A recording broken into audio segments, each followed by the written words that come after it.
आज हम चर्चा करेंगे एक बहुत ही ज्वलंत राष्ट्रीय मुद्दे के बारे में और वो है स्ट्रे डॉग्स यानी सड़क पर रहने वाले कुत्तों का क्या ट्रीटमेंट किया जाए। इसके ऊपर चर्चा करेंगे और पता करेंगे कि दोनों ही पक्षों के तथ्य क्या हैं और दोनों एंगल से इस प्रॉब्लम को समाधान की तरफ ले जाने की कोशिश करते हैं।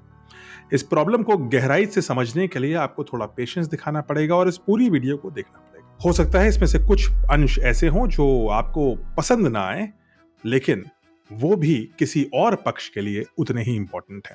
और किसी भी समस्या का समाधान निकालने के लिए एक पक्ष की बात सुनना काफी नहीं है, दोनों की ही समस्याओं को साथ लेकर के एक कॉमन सोल्यूशन निकालने की आवश्यकता है। तो इसी सोल्यूशन की तरफ चलते हैं। कुत्ता यानी डॉग इंसान का सबसे पुराना साथी है। आर्कियोलॉजिकल सर्वे के हिसाब से कुत्ता इंसान के साथ लगभग 20,000 साल पुराने रिश्ते में जुड़ा हुआ है। डॉग्स जो भेड़िए के समुदाय से आते हैं, वो भेड़िए के उस समुदाय से अलग होकर के इंसानों के साथ जुड़ गए और दोनों के बीच में शुरू हुआ जिसको बोलते हैं एक सिम्बायोटिक रिलेशन, यानी इंसान को डॉग से फायदा हुआ और डॉग को इंसान के साथ सर्वाइवल के बेटर चांसेस मिले।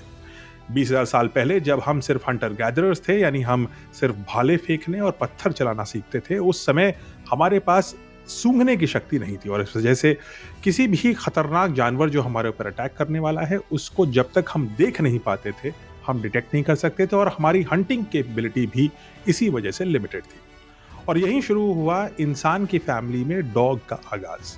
कुत्तों की सूंघने का जो तंत्र है वो इंसान की तुलना में हजारों गुना ज्यादा पावरफुल है और इस वजह से इंसान ने कुत्ते की मदद लेकर के ना सिर्फ बेहतर शिकारी अपने आप को बनाया, बल्कि दूसरे जानवरों का शिकार होने से खुद को बचा पाया। ऐसा नहीं है कि सारा का सारा फायदा इंसानों का ही था, डॉग्स को भी उतना ही फायदा मिला। उन्हें शरण और शेल्टर मिली एक ऐसे जानवर की जो सबसे ज्यादा बुद्धिमान था। अगर आप 20,000 साल पुरानी धरती पर जाते तो आप बिल्कुल ये गेस नहीं कर सकते थे कि 20,000 साल के अंदर इंसान इस पूरी धरती पर काबिज हो जाएगा। उस समय इंसानियत यानी होमो सेपियंस, हम लोग एक बहुत ही फ्रेजाइल वीक स्पीशीज थे जो विलुप्ति की कगार तक पहुंच चुका था। तो ये कहना अतिशयोक्ति नहीं होगा कि इंसान और कुत्ते दोनों के संगम ने ही इन दोनों स्पीशीज को विलुप्त होने से बचाया। एक ऐसे काल में जहां धरती में बहुत सारे बड़े प्रेडेटरी और खतरनाक जानवर मौजूद थे, इंसान ने महज पत्थर, भाले और कुत्ते की सूंघने की शक्ति के बल पर धरती के फूड चेन में अपने आप को सबसे ऊपर ले जाने में सफलता प्राप्त करी। इंसान और कुत्तों का ये दोस्ती शिकार में यूं ही चलती रही अगले 10,000 साल तक और तकरीबन आज से 9,000 साल पहले हम शिकारी से खेती पर उतर आए। उस समय भी डॉग्स का एक विशेष उपयोग हम करते रहे। अपने जानवरों को डिफेंड करने के लिए डॉग्स का उपयोग काफी कारगर रहा। लेकिन सारा माजरा पलटना तब शुरू हुआ जब आज से 200-300 साल पहले इंसान ने अर्बनाइजेशन की तरफ रुख किया और मशीन्स ने वो सारे काम करने शुरू कर दिए जो पहले डॉग्स या बाकी सारे एनिमल्स करते थे। और यहीं से कहानी शुरू होती है स्ट्रे डॉग्स की। सही मायनों में कुत्ते या तो भेड़िए होते हैं या फिर इंसानों के साथ रहने वाले डोमेस्टिकेटेड डॉग्स। लेकिन स्ट्रे डॉग्स शुरू तब होते हैं जब कुछ इंसान अपने पुराने वफादार साथी को अपने घर से बाहर कर देते हैं। इसके सोशल, आर्थिक और अनेक प्रकार के कारण हो सकते हैं, लेकिन ये ऐसा ही है जैसे घर के किसी सदस्य को बाहर निकाल देना, क्योंकि अब वो आपके लिए उपयोगी नहीं है। सड़क पे मौजूद एक एक कुत्ता जो स्ट्रे डॉग है, उसका कोई ना कोई वंशज ऐसा जरूर होगा जिसको कभी किसी इंसान ने अपने घर से बेदखल इसलिए किया क्योंकि इसकी यूटिलिटी खत्म हो चुकी थी। कहानी के इस पड़ाव तक, चाहे आप डॉग लवर हो या आप डॉग फेयरर हो या आप कुत्तों का समर्थन नहीं करते हो, जो भी खेमे में आप हो, इन दोनों खेमों में ये रजामंदी हम बना सकते हैं कहानी में अब तक की। लेकिन यहीं से शुरू होता है सारा का सारा डिविएशन। इसके बाद जो हम बात करेंगे उसमें आपको ये क्लियर दिखने लगेगा कि क्यों ये दोनों पक्ष एक दूसरे से कोलिजन कोर्स में आ चुके हैं। ऐसा नहीं है कि स्ट्रे डॉग्स की प्रॉब्लम सिर्फ भारत तक ही सीमित है, लेकिन भारत में ये प्रॉब्लम अन्य देशों की तुलना में कहीं ज्यादा हो चुकी है। स्ट्रे डॉग्स इंडोनेशिया, यूरोप के कुछ देश, अफ्रीका के कुछ देश, इन सब जगह पाए जाते हैं। इनफैक्ट डेवलप्ड कंट्रीज जो यूरोप में है या अमेरिका में है या इवन चाइना, यहां पर भी स्ट्रे डॉग्स की प्रॉब्लम रही है, सोशल इशू बना रहा है और सरकारों ने अपने अपने तरीके से इसके सॉल्यूशंस निकाले हैं। भारत में ये समस्या दूसरे देशों से ज्यादा इसलिए है क्योंकि भारत वो देश है जहां पॉपुलेशन सबसे ज्यादा है, जहां पर चाइना की तरह कोई बहुत ही ब्रूटल सॉल्यूशन हम इंप्लीमेंट नहीं होने देंगे क्योंकि हम एक लोकतंत्र हैं और छोटे से एरिया में घनी आबादी रहने की जो गुंजाइश है वो भारत में पॉसिबिलिटी कहीं ज्यादा है। और इसी कारण से यही अबैंडन्ड स्ट्रे डॉग्स जो घरों से निकल करके सड़क पर आए, उन्हीं के वंशज आज के स्ट्रे डॉग्स बन चुके हैं। एनिमल क्रुएल्टी के खिलाफ भारत की सांस्कृतिक और राजनीतिक दोनों ही गलियारों में पहल हो चुकी है। अगर इतिहास में जाएं तो भारत ने सन 47 में आजाद होकर के 1960 में ही prevention of cruelty to animals act बनाया, जिसको हम पीसीए एक्ट बोलते हैं। यही पीसीए एक्ट रीढ़ की हड्डी है जिस पर सारे के सारे एनिमल क्रुएल्टी प्रिवेंशन के जो इनिशिएटिव्स और जजमेंट्स आए हैं वो इसी एक एक्ट से शुरू होते हैं। इसी एक्ट की वजह से animal welfare board of India बनाया गया, जो एपेक्स बॉडी है जानवरों के प्रति क्रूरता को रोकने और कम करने के लिए। पीसीए का ही वो एक्ट है जहां पर सड़क पर जो स्ट्रे डॉग्स हैं और भी अन्य सड़क के जो जानवर हैं उनके ऊपर कौन से उनके अधिकार हैं और कौन सी क्रुएल्टी उनके ऊपर नहीं करी जा सकती, इसके बारे में 1960 में ही इस एक्ट में उल्लेख कर दिया गया था। उदाहरण के लिए जैसे एक्ट के सेक्शन 11 पार्ट 3 में यह कहा गया है कि किसी भी प्रकार का destruction of stray dogs by a lethal chamber या इंजेक्शन इज नॉट अलाउड। ये 1960 में बना हुआ एक्ट है जो आज से 65 साल पहले ही भारत ने बना डाला था।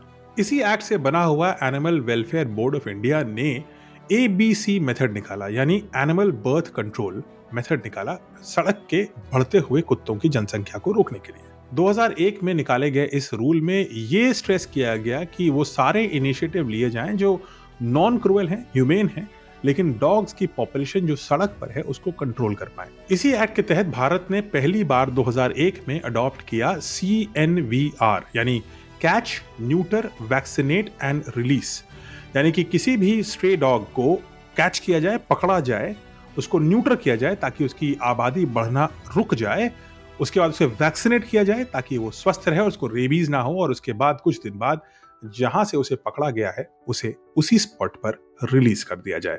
इसी सिलसिले में 2014 में भी एक बहुत ही इंपॉर्टेंट रूलिंग आई भारत की सुप्रीम कोर्ट की। ये केस था animal welfare board of India versus A Nagaraja.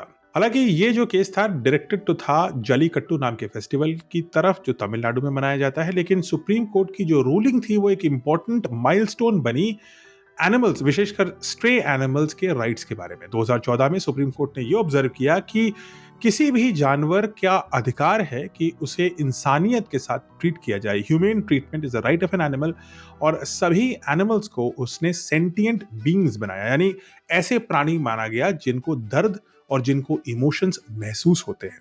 और इसीलिए कोई भी निर्दयी मानसिक या शारीरिक कार्य जो किसी जानवर पर किया जाए वो इस रूलिंग के विरोध में जाती। 1960 के पीसीए से हम आए 2001 के ABC मेथड पर, और वहां से होते हुए 2014 की जानवरों को सेंटिएंट बीइंग मानने की जल्लीकट्टू रूलिंग से आगे बढ़ते हुए 2019 पे पहुंचते हैं। 2019 के अंत में शुरू हुआ कोरोना वायरस 2020, 21 और 22 में पूरी दुनिया और भारत को भी लॉकडाउन की स्टेट में ले आए।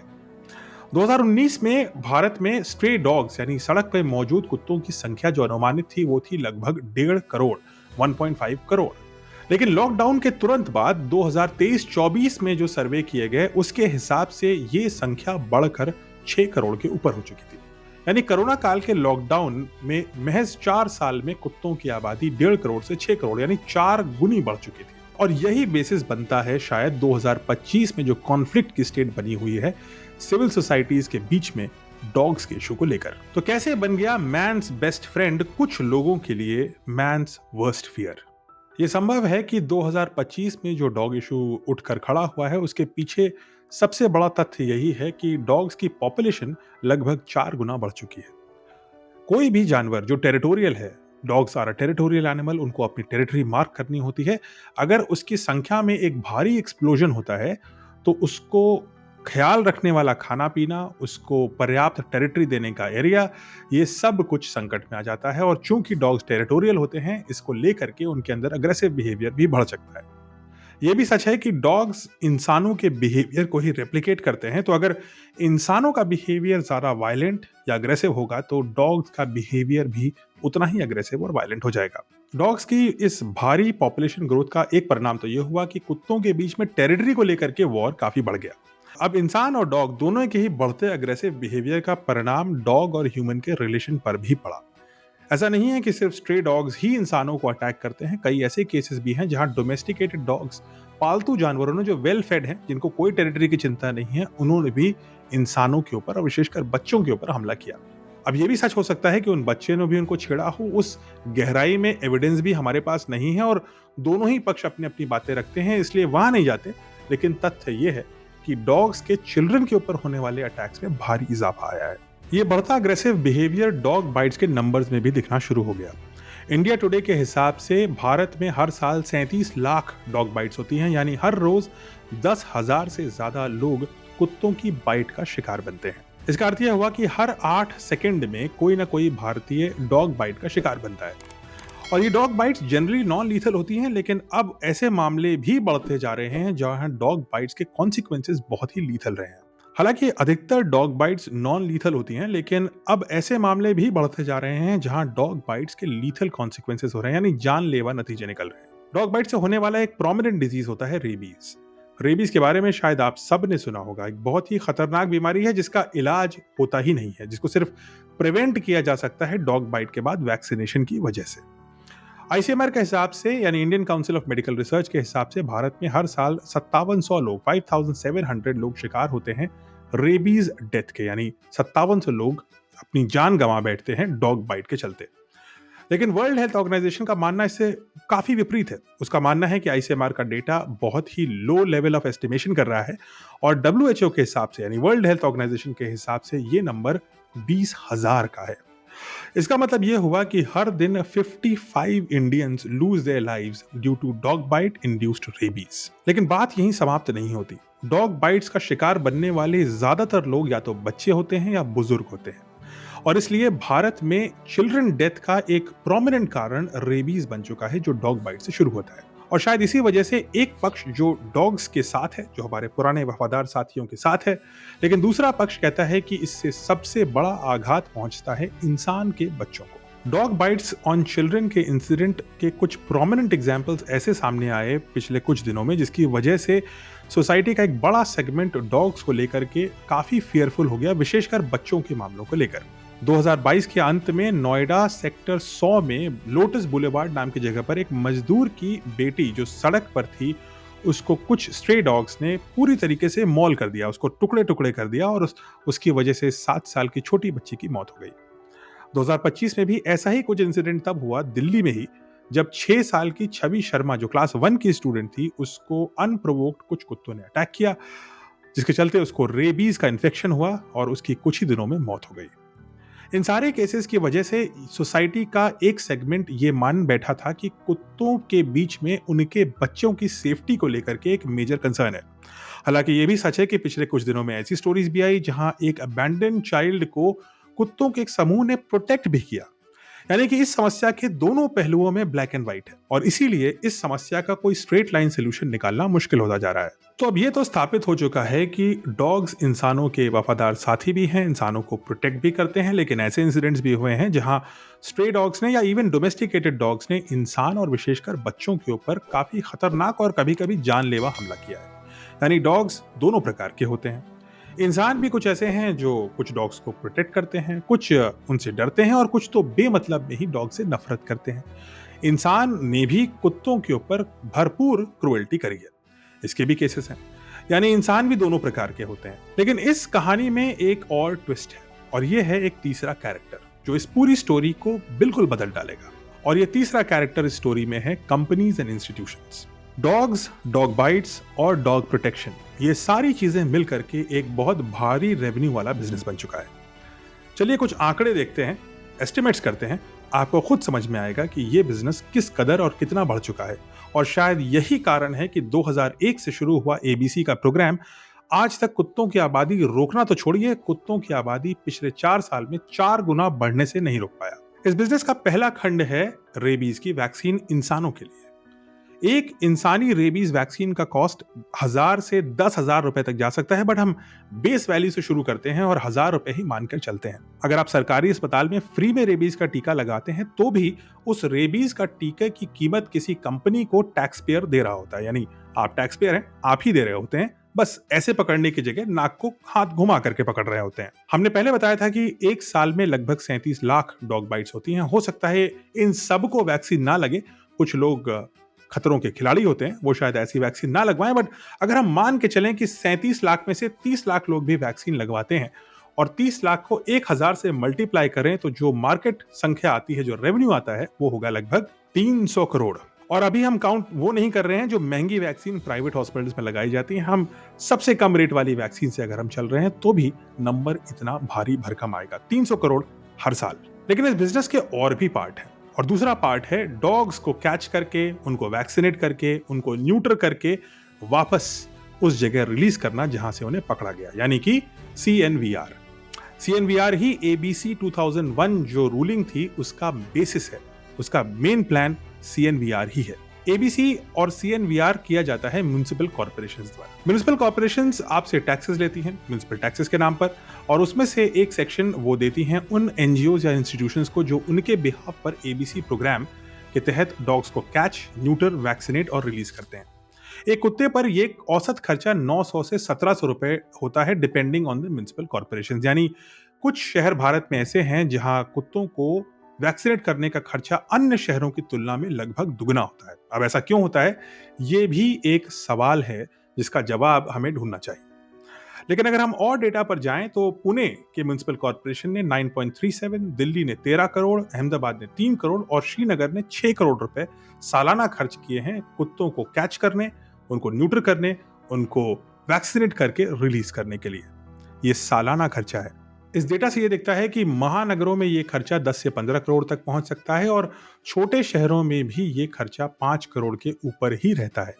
भारत में 700 से ज्यादा डिस्ट्रिक्ट हैं और अगर हम एक रफ एस्टिमेट के तहत ये मान लें कि हर जिले में लगभग 6 से 7 करोड़ रुपए कुत्तों को पकड़ने और वैक्सीनेट करने का सालाना खर्चा है, तो ये नंबर लगभग 450 करोड़ होगा। तो ये बिजनेस 450 करोड़ का। इसके अलावा म्युनिसिपैलिटी के टैक्सेस के अलावा स्टेट गवर्नमेंट, सेंट्रल गवर्नमेंट और उससे भी कहीं ज्यादा CSR और इंडिविजुअल डोनर्स के द्वारा भी कुत्तों के वेलफेयर, वैक्सीनेशन, न्यूटरिंग, इन सब का खर्चा NGOs द्वारा उठाया जाता है। यह खर्चा भी एनीवेयर बिटवीन 250 से 350 करोड़ सालाना हो सकता है। यानी कि कुल मिलाकर के डॉग और डॉग वेलफेयर, न्यूटरिंग और वैक्सीनेशन का खर्चा 800 करोड़ तक पहुंच सकता है हर साल। और इसमें अगर हम ऐड कर दें ह्यूमन वैक्सीनेशन का खर्चा तो ये नंबर सालाना लगभग 1100 करोड़ है। इसमें एक और तीसरा खंड भी है। जब कोई व्यक्ति रेबीज का टीका लगवाने जाता है या रेबीज से बीमार होता है या और भी कोई ऐसी इंड्यूस्ड डिजीज होती है, उसको लेकर के भी हेल्थ केयर के ऊपर एक बड़ा खर्चा होता है।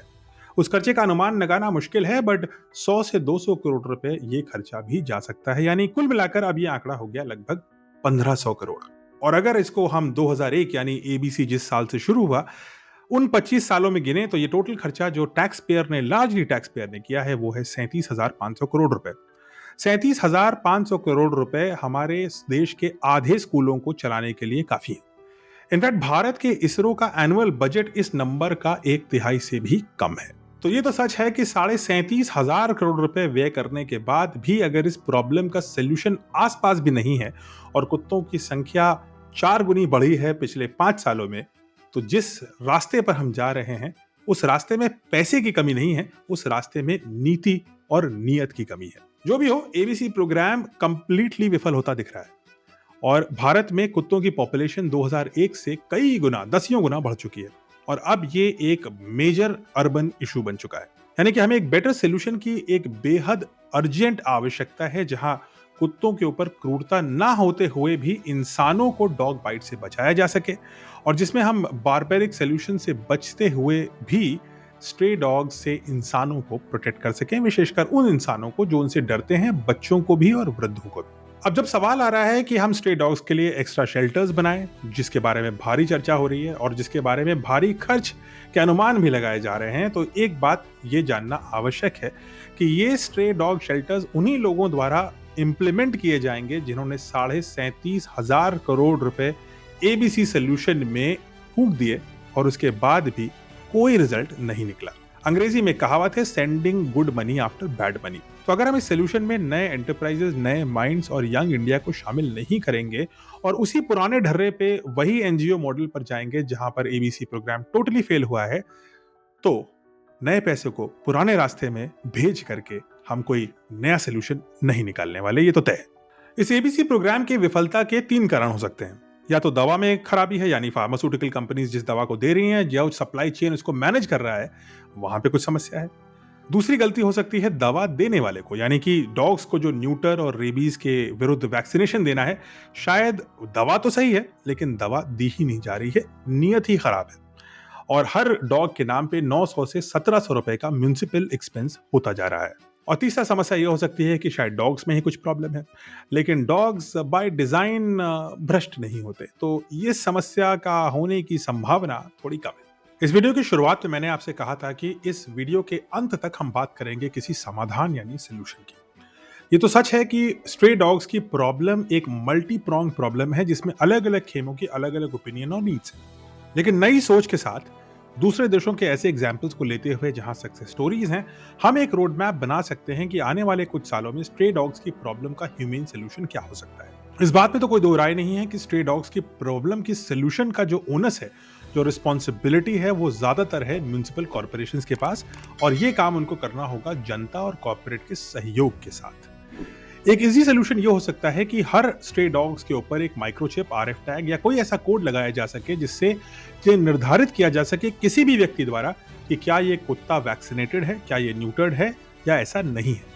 ऐसे सोल्यूशन सिंगापुर, जर्मनी, नीदरलैंड्स और अन्य कई देशों में लगाए जा चुके हैं। इसके अलावा ये जो डेटा है, माइक्रोचिप पर हो, आरएफआईडी पर हो, क्यूआर कोड पर हो या से एक सिंपल न्यूमेरिक कोड पर हो, ये एक पब्लिकली अवेलेबल डेटा सिस्टम पर उपलब्ध होना चाहिए। यानी कि अगर किसी डॉग का क्यूआर कोड या उसका नंबर एक ऐप पर डाला जाए तो हमें ये पता लग सके कि इस कुत्ते को लास्ट टाइम वैक्सीनेट कब किया गया था, इसकी न्यूट्रिंग हुई या नहीं हुई है और किसने करी है। यानी कि अगर वो कुत्ता अग्रेसिव बिहेवियर दिखाता है तो हम ये इजिली आइडेंटिफाई कर पाए कि किस एनजीओ और किस म्युनिसिपल कॉर्पोरेशन की गलती थी, जिसके तहत ये कुत्ता ऑन पेपर तो वैक्सीनेटेड या न्यूटर्ड है लेकिन इन रियलिटी ऐसा नहीं है। अब इन्हीं पैरामीटर्स के आधार पर एक पब्लिकली अवेलेबल रैंकिंग की भी आवश्यकता है, जहां पर वो सारे एनजीओज और म्युनिसिपल कॉर्पोरेशंस जो एबीसी प्रोग्राम से जुड़े हुए हैं, वो डॉग रिलेटेड स्कीम से जुड़े हुए हैं, उन सब का पब्लिक डेटा यूज करके एक रैंकिंग करी जाए और सिर्फ उन्हीं एनजीओज को फर्दर टैक्स पेयर मनी से प्रोविजन किया जाए जिनकी रैंकिंग अच्छी हो। वो एनजीओज जिनकी on ground performance as reported by the public खराब है, उसे ब्लैकलिस्ट किया जाना चाहिए इस पूरे प्रोसेस से, जहां पर करोड़ों, सैकड़ों करोड़ रुपयों का बिजनेस चालू है। और चौथा, एक और भी ह्यूमन सोल्यूशन ये हो सकता है कि हम स्ट्रे डॉग्स के पपीज और स्ट्रे डॉग्स के अडॉप्शन को इनकरेज करें। ये सच है कि डॉग एक इमोशनल सपोर्ट एनिमल भी है। अगर आप कुत्ते के साथ रहते हैं, आपके घर पे कोई कुत्ता है, तो आपको ये पता होगा कि आप ऑफिस या स्कूल से जैसे ही घर वापस जाते हैं, किस प्रकार से एक डॉग आपको इमोशनली एनर्जाइज कर सकता है। और इसी के चलते बहुत सारे लोग डॉग्स को पालते भी हैं। लेकिन एक ट्रेंड उभरता हुआ सामने आ रहा है कि डॉग्स की कुछ नस्लें, विदेशी नस्लों को हम अडॉप्ट करना या उनको पालना ज्यादा पसंद करने लगे हैं। एक हद तक ये एक स्टेटस सिंबल की भी बात बन चुकी है। और इसी वजह से जो इंडी डॉग है, यानी हमारे भारतीय कुत्ते जो हैं, वो सड़कों तक ही सीमित रह जा रहे हैं। अब इस समस्या को सॉल्व करने के लिए हम एक काम कर सकते हैं, और वो ये है कि सारे विदेशी नस्ल के कुत्तों के ऊपर हम एक तरह का भारी भरकम लग्जरी टैक्स लगाएं। उसी प्रकार से जिस प्रकार से हम विदेशी गाड़ियों के ऊपर एक भारी भरकम टैक्स लगाते हैं। और इस टैक्स से होने वाली आमदनी से हम स्ट्रे डॉग्स के लिए शेल्टर्स बनाएं, उनके लिए अडॉप्शन पॉलिसीज को एनकरेज करें और उनके लिए जो वेलफेयर प्रोग्राम्स हैं उसमें हम फंडिंग बढ़ा सके। इससे एक बड़ा फायदा यह होगा कि वो लोग जो इमोशनल सपोर्ट के लिए डॉग्स को रखते हैं, वो विदेशी नस्लों की जगह इंडी यानी भारतीय नस्लों को अडॉप्ट करना शुरू करेंगे और स्ट्रे डॉग्स को एक बड़ा ही ह्यूमेन सोल्यूशन मिल जाएगा घरों में वापस जाने का। याद रखिए कि स्ट्रे डॉग सड़क से शुरू नहीं हुआ था, वो वंशज है किसी एक अबैंडन्ड डॉग का, जो किसी समय एक घर का सदस्य था, उसकी उपयोगिता कम हुई तो उसे सड़क पर झोंक दिया गया। इन सारे सॉल्यूशंस के अलावा भी बहुत सारे सॉल्यूशंस हैं जो पब्लिक डोमेन में सामने आते जा रहे हैं। उन सब पर चर्चा आवश्यक है। यह आवश्यक है कि स्कूल्स, कॉलेजेस, विशेषकर हमारे जो विशिष्ट इंस्टीट्यूशंस हैं, इस प्रॉब्लम को सिरे से जांचें और इसका सलूशन निकालने की शुरू करें। इस प्रॉब्लम के सलूशंस एंटरप्राइजेस में हो सकते हैं, हैकाथॉन्स में हो सकते हैं, आइडिएशन कैंप्स में हो सकते हैं, और ये एक इंपॉर्टेंट राष्ट्रीय मुद्दा है जिसको जो भी सॉल्व करेगा, इसका अगर हिस्सा भी कोई एक सॉल्व कर पाता है तो ये एक मेजर नेशनल कॉन्ट्रीब्यूशन होगा। अंत में एक चीज और कहनी आवश्यक है। भारत ही ऐसा देश है जहां पर ऐसे इंसिडेंट्स होने के बाद भी डॉग सपोर्टर्स को हम भरपूर आवाज भी देते हैं, उनको संवेदनाओं को भी हम समझते हैं और डॉग फियरर जो हैं उनकी संवेदनाओं का भी उतना ही सम्मान किया जा रहा है और मामला कोर्ट तक जा रहा है। अगर ये देश भारत नहीं होता, अगर ये संस्कृति भारतीय नहीं होती, अगर हम चाइनीज होते तो कुत्तों का सोल्यूशन तो उन्होंने बहुत ही सिंपल कर दिया, उन्होंने तो कुत्तों को खाना ही शुरू कर दिया। अगर हम अमेरिकन होते, अगर आपने अमेरिकन डॉग शेल्टर कभी देखा है तो उसकी हालात एक काले पानी जैसे कैंप की होती है जहां अधिकतर कुत्ते जाने के बाद वापस नहीं आते। भारत उन चुनिंदा देशों में से एक है जहां पर डॉग की लाइफ की राइट को और डॉग की टेरिटरी के राइट को काफी हद तक रिकग्नाइज किया गया है उसकी हाईएस्ट कोर्ट और उससे भी इंपॉर्टेंट उसकी सोसाइटी द्वारा। भारत अभी भी एक डेवलपिंग नेशन है, एक इमर्जिंग इकोनॉमी है, उसके बाद भी हम रिसोर्सेज लगाने को तैयार हैं स्ट्रे डॉग्स की तरफ। और ये भारत की कल्चरल हेरिटेज, भारत की संवेदना और भारत की राजनीतिक रियलिटी को दिखाता है और इनकरेजिंग रूप में दिखाता है। वो सोसाइटी जो एक स्ट्रे एनिमल, सड़क पर रहने वाले जानवर के लिए भी संवेदना व्यक्त कर सकती है और इस संवेदना के लिए वो प्रोटेस्ट भी करती है, एक्टिविज्म भी करती है और जिस देश की सुप्रीम कोर्ट तक बार बार इन्वॉल्व होती है इस इशू में, वो देश की संवेदना का मीटर कितना हाई है, ये बात एज अ भारतीय मेरे लिए गर्व की बात है। तो आप चाहे डॉग लवर हों या आप डॉग फियरर हों, अपनी संवेदनाओं को खत्म मत होने दीजिएगा इस पूरे इशू में। इस इशू की ज़रूरत यही है कि हम इस इशू से करप्शन को हटाएं, इसकी रियल जो प्रॉब्लम है वहाँ की इसकी तह तक जाएं। समस्या शायद जानवर में भी नहीं है और ना ही इंसान में। समस्या हो सकता है उस इंस्टीट्यूशनल फ्रेमवर्क में हो जिसको हमने रिलाय किया पिछले 25 साल से इस समस्या को समाधान करने के लिए और उसमें हमने भरपूर मात्रा में धन भी लगाया, एफर्ट भी लगाया और अटेंशन भी दिया। लेकिन 37,500 करोड़ के बाद भी अगर ये प्रॉब्लम बढ़ती जा रही है, स्थिर भी नहीं हो रही है, तो पुराने सोल्यूशन को एक टोकरी में लेकर के फेंक देने की आवश्यकता है और एक नई सोच और नए लोगों को इस पूरी समस्या को सॉल्व करने में लगाने की आवश्यकता है। आपके क्या सोल्यूशंस हो सकते हैं इस डॉग प्रॉब्लम को सॉल्व करने के लिए ह्यूमेन वे में? कमेंट्स में लिखिए। I will definitely read all your comments और शायद इस पे हम फॉलो अप वीडियो बनाएं आपके कमेंट्स के आधार पर। हो सकता है इस वीडियो में कुछ कही हुई बातें, कुछ तथ्य आपको अच्छे ना लगे, हो सकता है कुछ तथ्यों को आप भरपूर समर्थन करें, लेकिन तथ्य तथ्य होते हैं। Facts are facts and facts are not victims of emotions. इसलिए इस पूरे प्रॉब्लम को लॉजिकली बेस्ड ऑन फैक्ट्स एक सोल्यूशन निकालने की आवश्यकता है और इसमें dog lovers versus dog haters बनने से यह प्रॉब्लम कभी सॉल्व नहीं होने वाली। Man's best friend should remains man's best friend and जो भी ऐसी घटनाएं या चीजें हो रही हैं जिसकी वजह से डॉग लव से हम डॉग फियर पे जा रहे हैं, उनको एड्रेस करने की आवश्यकता बहुत ज्यादा है। स्ट्रे डॉग्स की प्रॉब्लम सबसे ज्यादा इफेक्ट करती है उन बच्चों को, नवजात बच्चों को जो सड़क पर सोते हैं और सड़क पर रहते हैं। डॉग की प्रॉब्लम उन लोगों को सबसे ज्यादा इफेक्ट करती है जो लोग रात में आपके यहाँ डिलीवरी करते हैं, चाहे दवा की हो या खाने की। और इन लोगों के प्रति भी हमारी संवेदना उतनी ही स्ट्रांग होनी चाहिए जितनी उन डॉग्स के लिए जो सड़क पर उनके साथ रहते हैं। हमारी संवेदनाएं किसी भी, चाहे डॉग चाहे इन इंसानों के प्रति, एक तरफ झुकाव में नहीं हो सकती। न्याय बैलेंस्ड होता है। न्याय तभी होता है जब सभी ग्रुप्स को हम इक्वली अपनी हृदय और अपने विचार में रख करके कुछ फैसला लें।